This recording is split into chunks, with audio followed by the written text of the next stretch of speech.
Voltando.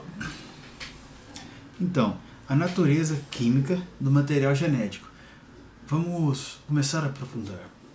A natureza química do material genético começou a ser descoberta a partir de 1869, quando o jovem cientista Friedrich Miescher. Antes de mais nada, esses nomes são importantes? Talvez. Depende de onde você for tentar o vestibular. Geralmente, nomes só são cobrados os mais famosos no vestibular, o Enem. Miescher isolou a partir do núcleo de células moléculas grandes que denominou nucleínas. Desde então, outros cientistas confirmaram que as nucleínas tinham a natureza ácida e passaram a chamá-las de ácidos nucleicos, ou seja, está começando a formar o que a gente já sabe hoje. No início do século XX foram identificados dois tipos de ácidos nucleicos: o ácido desoxirribonucleico, DNA, ou seja, lembra, DNA, qual que é as bases nitrogenadas? Adenina, citosina, guanina, timina.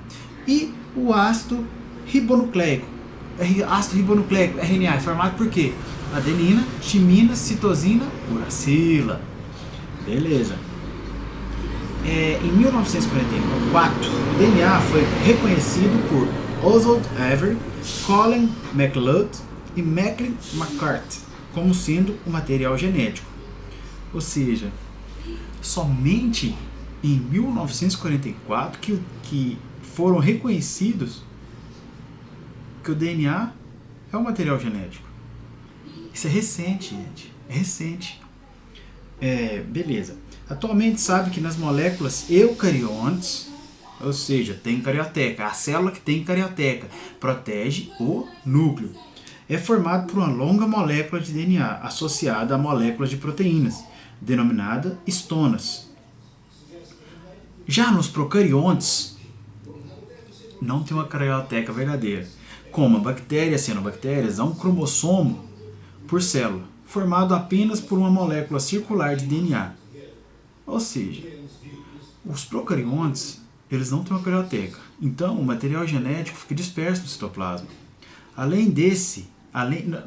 Nas bactérias e cianobactérias, além do DNA principal, que contém os genes que são responsáveis pelo metabolismo dos procariontes, em algumas bactérias podem existir ainda outras moléculas menores de DNA, todas circulares, denominadas plasmídios. Em geral, os plasmídios contêm genes que conferem às bactérias resistência a antibióticos. Olha que coisa importante aqui.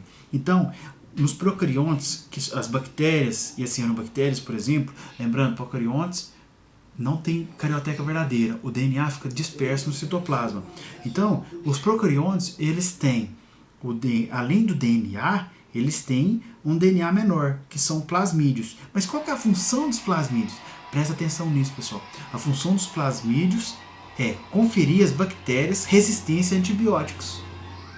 Quando você toma antibiótico, que você está com alguma doença causada por bactéria, aquela resistência, o que causa essa resistência? O danado plasmídio. Sai fora do plasmídio. Isso aqui agora é muito importante. O material genético dos seres vivos. Enquanto procariontes e eucariontes têm DNA, o vírus ele pode ter DNA ou RNA. Bacana, né? Aos poucos a gente vai vendo essa diferença toda, o porquê. Vamos lá então. Enquanto nos organismos com estrutura celular, tem célula, pode ser uma unicelular ou mais de uma pluricelular. O material genético é o DNA. Nos vírus, o material genético pode ser DNA ou RNA. Beleza? Mais um vídeo curto e vamos esperar um pouco. Daqui a pouco eu posto mais. Obrigado por assistir.